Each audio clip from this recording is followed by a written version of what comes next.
Like कीजिए, subscribe कीजिए और शेयर कीजिए। बेल आइकॉन का बटन दबाना ना भूलिए और देखते रहिए लंत्रानी न्यूज लाइव। वो औरतें आई, जमा हो गई और बोली छोड़ो इसको, नहीं तो हम लोग तुम्हारे साथ कैसे पकड़ा तुमने इसको। तो बोले ये अपनी बीवी से झगड़ा करके आया, हम इसको वहां ले जा रहे हैं। उसका मुंह बात कर दिया और उसको लेके चले गए।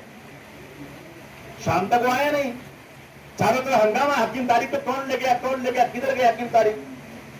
यूपी सरकार में जो विधानसभा में जो वो तो स्पीकर थे, वो भी वहीं के थे, उनके पास लोग गए, एसपी के पास गए, आंदोलन किया। हकीम तारिक का कोई पता ही नहीं। 1 दिन 2 दिन 4 दिन गुजर के हकीम तारिक लापता। सबके सामने उठा के लोग ले गए। 5-8 दिन के बाद वह हकीम तारिक बाराबंकी में इतने हथियारों के साथ, आरडीएक्स के साथ गिरफ्तार। अब बताइए आप क्या माजरा ये था। मैं उस वक्त राज्यसभा में था और मैंने राज्यसभा में बहुत जबरदस्त आवाज उठाई। तो मुझे ये कहा गया कि एक कमेटी बनाई जाएगी और वो कमेटी इंक्वायरी करेगी। माशाल्लाह कमेटी बैठी, इंक्वायरी हुई और उस एक रुकनी जज उन्होंने कहा कि ये बेकसूर है। अपनी रिपोर्ट में उन्होंने दिया। हमने अखिलेश यादव जी से कहा कि बेकसूरों को आपको जैसे सरकार आए ना, इन पे मुकदमा उठाइए, आप छोड़िए इनको। अखिलेश जी ने अपने मैनिफेस्टो में लिखा कि जितने बेगुनाह पकड़े गए हैं मैं इन सबको रिहा करूंगा। और अखिलेश जी ने फैजाबाद कोर्ट के अंदर सरकारी वकील खड़ा करके कहा कि इनके ऊपर से मुकदमा उठा दो। लेकिन उस कोर्ट में जो वकीलों की वो थी, कमेटी थी, उसने स्ट्राइक कर दिया। 4 दिन तक फैजाबाद कोर्ट बंद रहा। उसके बाद जज साहब ने सरकार की एप्लीकेशन को रिजेक्ट कर दिया और ये सोने पे सुहागा ये हुआ कि वो तो छूटे नहीं, मुकदमा उठा नहीं, और फिर कोर्ट ने फैसला इनके खिलाफ कर दिया, इनको सजा दे दिया हकीम तारिक को। अब सोचिए क्या है इंसाफ।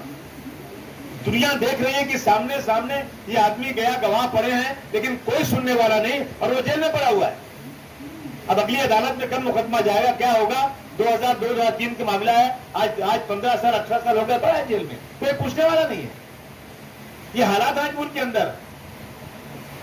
दोस्तों मैं देख रहा हूं कि नंगा आदमी घूमेगा, उस पर कोई पाबंदी नहीं। एक औरत हिजाब करके जाएगी तो उसके खिलाफ वावेला खड़ा जाएगा देश के अंदर। मैं देख रहा हूं पूना के अंदर एक अब्दुल मोहसिन नाम का लड़का दाढ़ी रखे हुए जो आईटी प्रोफेशनल था, उसका कत्ल कर दिया गया। और जब कोर्ट में मुकदमा गया, जिन लोगों ने मारा था उन्होंने जब अपने जमानत की एप्लीकेशन किया तो जज साहब ने क्या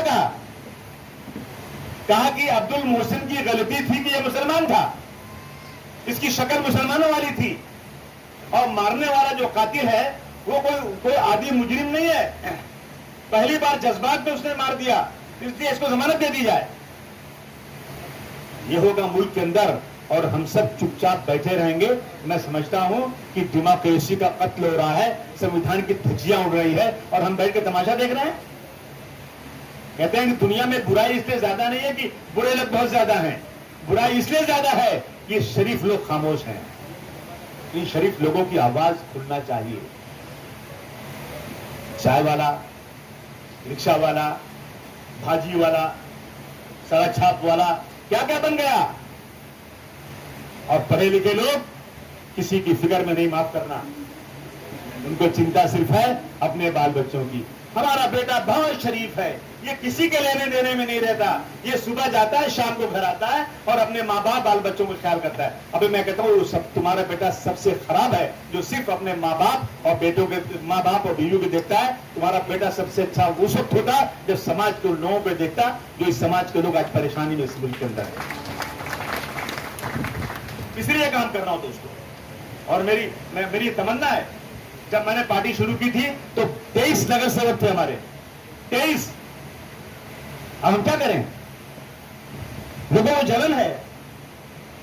4 आमदार, 23 नगर सेवक, हम लेते हैं 2,52,000 वोट। एक आदमी खड़ा हो जाता है, वो लेता है 300 वोट, वो लेता है एक होता है 600 वोट, एक लेता है 50 वोट, एक लेता है 25 वोट।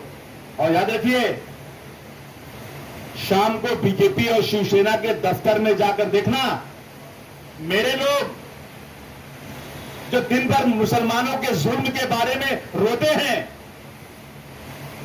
जाकर के उनके दफ्तर में बैठते हैं और थोड़े पैसे लेकर के खड़े हो जाते हैं और हमें 300 वोट से हरा करके तालियां बजाकर स्वागत करवाते हैं अपना।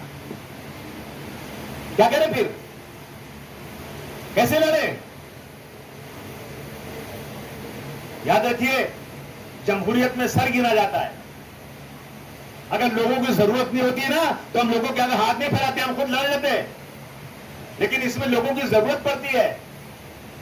लोगों, इसलिए कह रहा हूं, इंशाअल्लाह पूरी कोशिश है, अगर आप लोगों ने साथ दिया तो अब की बार इंशाअल्लाह ताला जो नगर सेवक चुनकर आए थे पहले 1997 में 97 में, उससे एक ज्यादा इंशाअल्लाह चुन के लाने की कोशिश करूंगा अब की बार। दवाई करते हैं हम, कब्रिस्तान में लकड़ी मिले,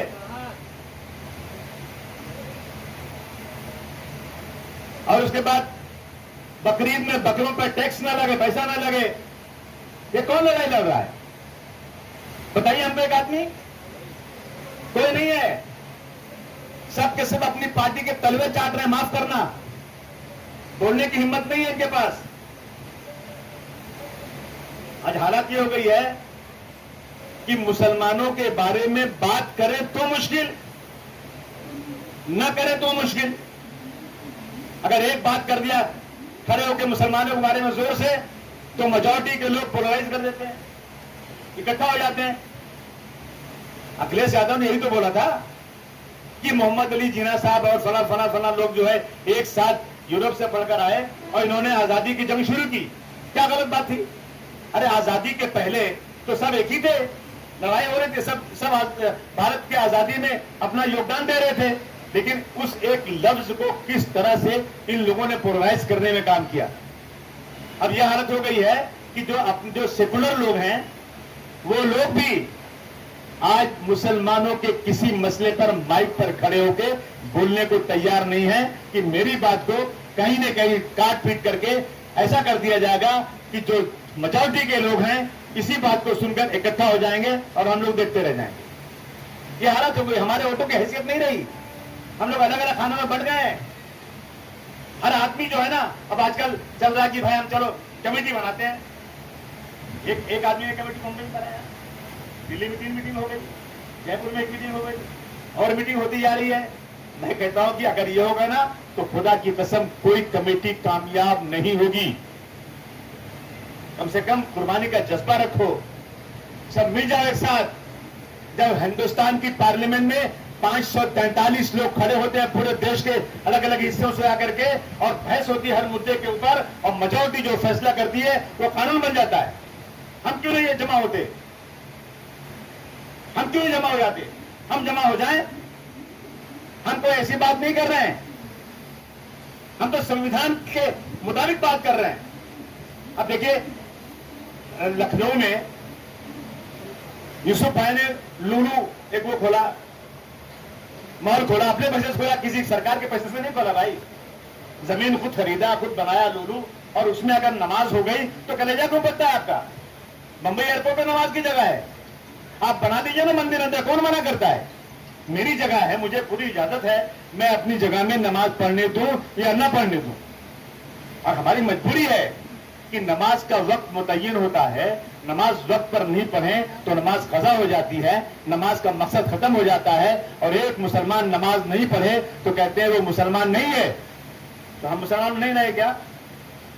और देखिए वहां पे आकर के जबरदस्त तरीके से ढोल बजाई जा रही है, हनुमान चालीसा हो रहा है, हमारी मस्जिदों के लाउड स्पीकर को उतारने की तैयारी है, और हमें इस मुल्क के अंदर मजहब तब्दील करने को रोकने की बात है। और अगर मैं कह दूं अभी भैया मैं आ रहा हूं हिंदू बनने, तो बड़े जल्दी आ जाओ, ताली बजा के स्वागत करेंगे मेरा। रोज ही कर रहे हैं। दोस्तों मैं आपसे कहना चाहता हूं कि हम लोगों को बहुत सीरियसली सोचना चाहिए, अपना फायदा नहीं। और मैं कहता हूं जो लोग इस मुल्क को छोड़कर जा रहे हैं वो ज्यादा मुसलमान नहीं, ज्यादा गैर मुस्लिम है। मुसलमान कहां से जाएगा बेचारा, पैसा कहां उसके पास, कितने जाएंगे? और जो मुसलमान जा रहा है मैं उसे कह रहा तुम घुसती रहो, यहीं रहो, इस देश की मिट्टी पे हमारे शहीदों के खून के निशान आज भी हैं। हम इस मुल्क को छोड़कर नहीं जाएंगे। हम इस मुल्क में के लिए लड़ेंगे, मरेंगे, दफन हो जाएंगे, लेकिन इस मुल्क को हम जीते जी अपने इस मुल्क को हम फिरका परस्तों के हाथ में नहीं जाने देना चाहिए। हम लड़ेंगे, मरेंगे, यहीं रहेंगे। जो जाता है वो बुज़दिल है। लाइक कीजिए, सब्सक्राइब कीजिए और शेयर कीजिए। बेल आइकॉन का बटन दबाना ना भूलिए और देखते रहिए लंत्रानी न्यूज़ लाइव।